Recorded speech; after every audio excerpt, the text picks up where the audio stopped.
Hi ಸ್ನೇಹಿತರೆ, ನಿಮಗೆಲ್ಲ ಮತ್ತೊಮ್ಮೆ ನನ್ನ ಚಾನಲ್ಗೆ ಸುಸ್ವಾಗತ.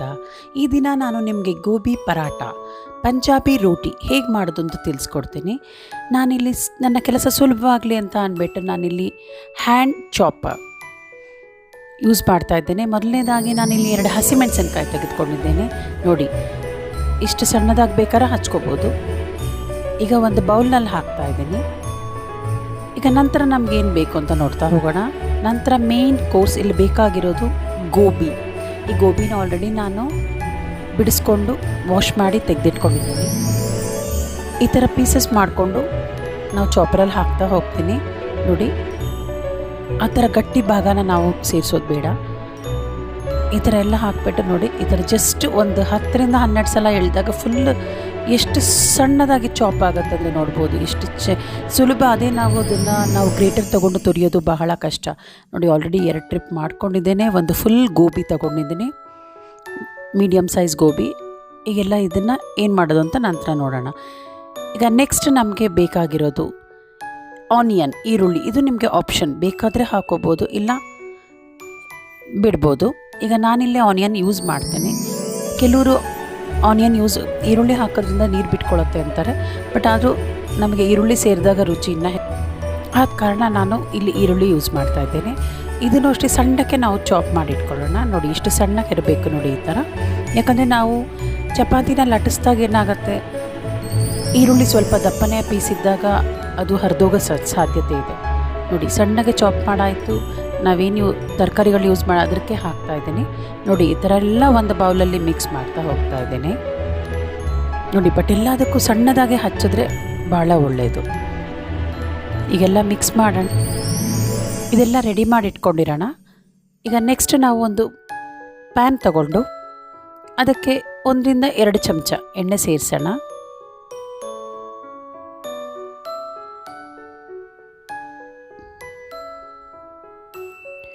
ನಂತರ ನಾವು ಏನು ತರಕಾರಿಗಳನ್ನ ತಗೊಂಡಿದ್ದೀವಿ ಅಂದರೆ ಗೋಬಿ, ಹಸಿರು ಮೆಣಸಿನಕಾಯಿ ಹಾಗೂ ಈರುಳ್ಳಿ ಏನು ಸಣ್ಣದಾಗಿ ಚಾಪ್ ಮಾಡಿಟ್ಕೊಂಡಿದ್ದೇವೆ, ಅದನ್ನೆಲ್ಲ ಆ ಪ್ಯಾನ್ಗೆ ಹಾಕಿ ಚೆನ್ನಾಗಿ ಫ್ರೈ ಮಾಡೋಣ. ಅದು ಹಸಿ ವಾಸನೆ ಹೋಗೋವರೆಗೂ ನಾವು ಫ್ರೈ ಮಾಡಬೇಕು.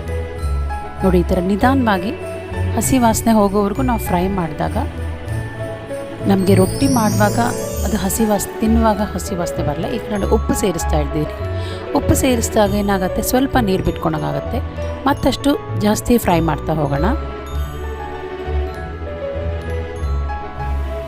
ನೋಡಿ, ಇವಾಗ ನಾನೀಗ ಮಸಾಲೆಯನ್ನು ಸೇರಿಸ್ತಾ ಹೋಗ್ತೀನಿ. ಈಗ ನಾನು ಚಿಲ್ಲಿ ಪೌಡರ್, ನಿಮಗೆ ಖಾರಕ್ಕೆ ಅನುಗುಣವಾಗಿ ನೀವು ಸೇರಿಸ್ಬೋದು. ನಂತರ ಅರಿಶಿನ, ಗರಂ ಮಸಾಲ, ಈ 3 ಇವಾಗಲೇ ಸೇರಿಸೋ ಸಮಯ. ಈಗ ಸೇರಿಸಿದಾಗ ಅದು ಕ್ಲೀನಾಗಿ ಬೈಂಡ್ ಆಗುತ್ತೆ. ಇಲ್ಲಿ ನಾನು ಮುಖ್ಯವಾಗಿ ಟೇಸ್ಟ್ ಜಾಸ್ತಿ ಕೊಡೋದು ಹೆಚ್ಚಿಸೋದಕ್ಕೋಸ್ಕರ ನಾನಿಲ್ಲಿ ಜಿಂಜರ್ ಗಾರ್ಲಿಕ್ ಪೇಸ್ಟ್ ಯೂಸ್ ಮಾಡ್ತಿದ್ದೀನಿ. ಇದು ಆಪ್ಷನ್, ಬೇಕಾದವ್ರು ಬಳಸ್ಬೋದು. ಯಾರು ಬಳಸೋ ನೆಸೆಸಿಟಿ ಇಲ್ಲ ಅಂದರೆ ತೆಗೆದುಬಿಡ್ಬೋದು.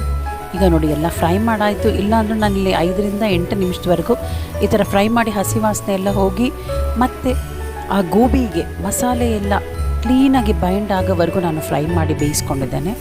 ಈಗ ನಮಗೆ ಸ್ಟಫಿಂಗ್ ರೆಡಿ ಆಗಿದೆ. ನೆಕ್ಸ್ಟು ಏನು ಮಾಡಬೇಕು ಅಂತ ತಿಳಿಸ್ಕೊಡ್ತೀನಿ. ಈಗ ಆಫ್ ಮಾಡ್ತೀನಿ ಒಲೆನ. ಸ್ವಲ್ಪ ತಣ್ಣಗೆ ಹಾಕಕ್ಕೆ ಬಿಡೋಣ. ಒಂದು ಬೌಲ್ಗೆ ಹಾಕಿಬಿಟ್ಟು ಅದು ಸ್ವಲ್ಪ ತಣ್ಣಗಾದ ಮೇಲೆ ನಾವು ಚಪಾತಿ ಹಿಟ್ಟು ಏನು ಕಲಸಿಟ್ಟಿರ್ತೀವಿ ಅದಕ್ಕೆ ಸ್ಟಫಿಂಗ್ ಮಾಡ್ತಾ ಹೋಗೋಣ.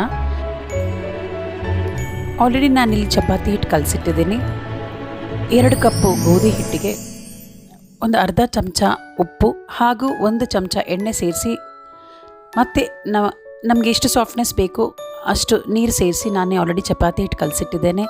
ಈಗ ನೋಡಿ, ಈಗ ನಿಮಗೆ ಎಷ್ಟು ದೊಡ್ಡದಾಗಿ ಮಾಡಬೇಕು, ಎಷ್ಟು ಚಿಕ್ಕದಾಗಿ ಮಾಡಬೇಕು ಅದು ನಿಮ್ಮ ಅಳತೆ ತಕ್ಕಂಗೆ ಮಾಡ್ಬೋದು. ನಾನಿಲ್ಲಿ ಮೀಡಿಯಮ್ ಸೈಜ್ ಪರೋಟ ಮಾಡೋಕ್ಕೆ ರೆಡಿ ಮಾಡಿಟ್ಕೊಳ್ತಾ ಇದ್ದೇನೆ. ನೋಡಿ, ಈ ಥರ ಮೊದಲನೇದಾಗಿ ನಾವೆಲ್ಲ ಕಟ್ ಮಾಡಿ ಈಕ್ವಲಾಗಿ ಕಟ್ ಮಾಡಿ ಉಂಡೆ ಮಾಡಿಟ್ಕೊಳ್ಳೋಣ. ನಂತರ ಈಗ ಸ್ಟಫಿಂಗ್ ಆಲ್ರೆಡಿ ತಣ್ಣಗಾಗಿದೆ. ಈಗ ಈ ಗೋಧಿ ಹಿಟ್ಟಿಗೆ ನಾವು ಚಪಾತಿ ಹಿಟ್ಟಿನ ಏನು ಉಂಡೆ ಮಾಡಿಟ್ಕೊಂಡಿದ್ದೀವಿ ಅದನ್ನು ಒಂದು ಸಲ ಗೋಧಿ ಹಿಟ್ಟಿಗೆ ಅಜ್ಜಿ ಈ ಥರ ಕೈಯಲ್ಲೇ ರೌಂಡ್ ಮಾಡಿಕೊಂಡು ನೋಡಿ, ಈಗ ಆ ಥರ ಸ್ಟಫಿಂಗ್ ಮಾಡಬೇಕು. ನಿಮಗೆ ಖಾರ ಹೆಚ್ಚು ಜಾಸ್ತಿ ಬೇಕು, ಸ್ಟಫಿಂಗ್ ಜಾಸ್ತಿ ಬೇಕು ಮಸಾಲೆ ಅಂದಾಗ ನೀವು ಜಾಸ್ತಿ ಹಾಕೋಬೋದು. ಬಟ್ 1.5ರಿಂದ 2 ಚಮಚ ಹಾಕ್ಕೊಂಡ್ರೆ ಸಾಕು. ನೋಡಿ, ಈ ಥರ ಎಲ್ಲ ಒಳಗಡೆ ಪ್ರೆಸ್ ಮಾಡಿ ಅದನ್ನು ಬೈಂಡ್ ಮಾಡಿ ರೆಡಿ ಮಾಡ್ಕೊಳ್ಳೋಣ. ಈ ಥರ ನಾನಿಲ್ಲಿ ಆಗಲೇ ಆರು ಚಪಾತಿ ಉಂಡೆಗಳನ್ನು ಮಾಡಿಟ್ಟಿದ್ದೇನೆ. ಈಗ ಎರಡನೇದು ಮಾಡಿ ತೋರಿಸ್ತಾ ಇದ್ದೇನೆ. ಈ ಥರ ಒಂಥರ ಹಳ್ಳದ ಥರ ಮಾಡ್ಕೊಂಡು ಬಟ್ಲು ಆಕಾರದಲ್ಲಿ ಮಾಡಿಕೊಂಡು 2 ಚಮಚ ಮಸಾಲೆಯನ್ನು ತುಂಬಿ ಕ್ಲೀನಾಗಿ ಅದನ್ನು ಕ್ಲೋಸ್ ಮಾಡಿ, ಅದು ಹೊರಗಡೆ ಬರಬಾರ್ದು ನೋಡಿ. ಆ ಥರ ಫುಲ್ ಪ್ಯಾಕ್ ಮಾಡ್ತಾ ಹೋಗಬೇಕು.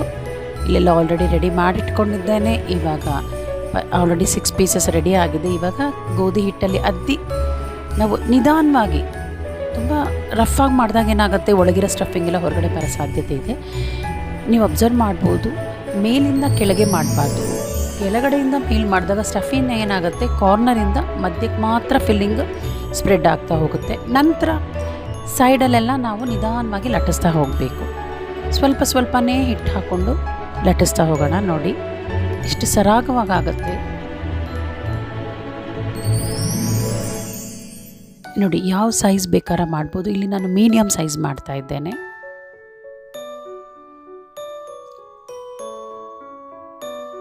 ತುಂಬ ತೆಳುವಾದರೆ ಸ್ಟಫಿಂಗ್ ಎಲ್ಲ ಆಚೆ ಬರೋ ಸಾಧ್ಯತೆ ಇದೆ.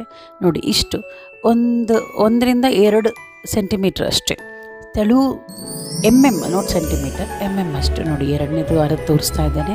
ನಿಧಾನವಾಗಿ ನಾವು ಅರಿಬೇಕು. ನಾ ಹೇಳ್ದಂಗೆ ನೋಡಿ ಸ್ಟಫಿಂಗ್ ಆಚೆ ಬರೋಕ್ಕೆ ಸಾಧ್ಯತೆ. ಆದ್ದರಿಂದ ನಾವೇನು ಮಾಡಬೇಕು, ಮೇಲಿಂದ ಕೆಳಗಿಂತ ಕೆಳಗಡೆಯಿಂದ ಮಧ್ಯಕ್ಕೆ ಪ್ರೆಷರ್ ಕೊಟ್ಟಾಗ ಏನಾಗುತ್ತೆ, ಸ್ಟಫಿಂಗ್ ಮಧ್ಯಾಹ್ನ ಉಳಿಯುತ್ತೆ, ಸುತ್ತ ಚಪಾತಿ ಹಿಟ್ಟು ಫ್ಲ್ಯಾಟ್ ಆಗ್ತಾ ಹೋಗುತ್ತೆ. ಈ ಥರ ನಿಧಾನವಾಗಿ ನಾವು ಸ್ವಲ್ಪ ಹಿಟ್ಟು ಸೇರಿಸ್ತಾ ನಾವು ಪರಾಟಾನ ಲಟ್ಟಿಸ್ತಾ ಹೋಗೋಣ. ನೋಡಿ ನೀವು ಸ್ವಲ್ಪ ಹಿಟ್ಟು ಸೇರಿಸಿದಾಗ ನಾವು ಒತ್ತಿದಾಗ ಏನಾಗುತ್ತೆ, ಅದೇ ರೋಲ್ ಆಗ್ತಾ ಹೋಗುತ್ತೆ. ನೀವು ಮುಗುಚೋದು ತಿರುಗಿಸೋದು ನೆಸೆಸಿಟಿನೇ ಇಲ್ಲ, ನಿಧಾನವಾಗಿ ಅದೇ ತಿರುಗಿಸ್ತಾ ಹೋಗ್ಬೋದು. ನೋಡಿ ಇದಕ್ಕೆ ಸ್ಟಫಿಂಗ್ ಜಾಸ್ತಿ ಆಗಿರೋದ್ರಿಂದ ಸ್ವಲ್ಪ ಹೊರಗಡೆ ಬರ್ತಿದೆ, ತೊಂದರೆ ಇಲ್ಲ. ಈಗ ಚಪಾತಿ ಕಾವಲಿ ಇಟ್ಟಿದ್ದೀನಿ. ಈಗ ಅದಕ್ಕೆ ಮುಂಚಿತವಾಗಿ ಒಂದು ಸಲ ಕ್ಲೀನಾಗಿ ಒರೆಸ್ಕೊಂಬಿಡೋಣ. ಅದನ್ನು ಸ್ವಲ್ಪ ಎಣ್ಣೆ ಹಾಕಿ ಒರೆಸಿದಾಗ ಏನಾಗುತ್ತೆ, ನಾವು ಚಪಾತಿ ಏನು ಲಟ್ಸಿಟ್ಟಿದ್ದೀವಿ ಅದು ಹಾಕಿದ ತಕ್ಷಣ ಅಂಟೋದಿಲ್ಲ. ಆದ ಕಾರಣ ನಾವು ಸ್ವಲ್ಪ ಎಣ್ಣೆ, ಒಂದು ಅರ್ಧ ಚಮಚ ಎಣ್ಣೆ ಹಾಕಿಬಿಟ್ಟು ಈಗ ನೋಡಿ ನಾನು ಪರಾಟ ಒಂದೊಂದಾಗಿ ಬೇಯಿಸ್ತಾ ಹೋಗ್ತೀನಿ. ನೋಡಿ ನೀವು ಎಣ್ಣೆ ಆದರೂ ಯೂಸ್ ಮಾಡ್ಬೋದು. ಇಲ್ಲಿ ನಾನು ಸನ್ಫ್ಲವರ್ ಆಯಿಲ್ ಯೂಸ್ ಮಾಡಿದ್ದೇನೆ. ಇಲ್ಲ ಅಂದರೆ ತುಪ್ಪನಾದರೂ ನೀವು ಹಾಕ್ಬೋದು. ನಾನಿಲ್ಲಿ ತುಪ್ಪ ಏನಕ್ಕೆ ಬಳಸೋದಿಲ್ಲ ಅಂದರೆ, ನಾವು ಬೇಯಿಸುವಾಗ ತುಪ್ಪ ಕಾವಲಿ ಮೇಲೆ ಹಾಕಿದಾಗ ತುಂಬ ಹೊಗೆ ಸುತ್ಕೊಳ್ಳುತ್ತೆ.